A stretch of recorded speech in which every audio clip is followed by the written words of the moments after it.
तर आज आपण हळदी कुंकू स्पेशल 1 किलो बटाट्यापासून वडे बनवतो। इथं आपण 1 किलो बटाटे घेतलेले आहेत। कुकरला झाकण लावून घेऊन 3 ते 4 शिट्ट्या आपण करून घेऊया। याच्यामध्ये 12 ते 13 हिरवी मिरची, याच्यामध्ये 7-8 लसणच्या पाकळ्या, थोडीशी कोथिंबीर, थोडेसे जिरे टाकून याचं एक वाटण करून घ्यायचं आहे। तर असं उबडधबड हे वाटून घेतलेलं आहे मी। बघू आता याचे साल काढून घेऊया। कढईमध्ये 1.5 पळी तेल टाकून घ्यायचं आहे।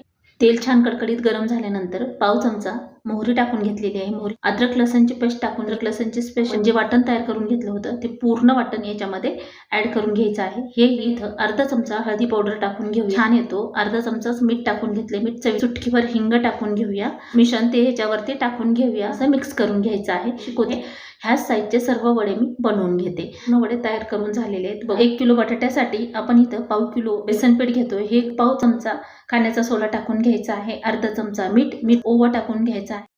हे वडे याच्यामध्ये सोडून घेऊयात। तर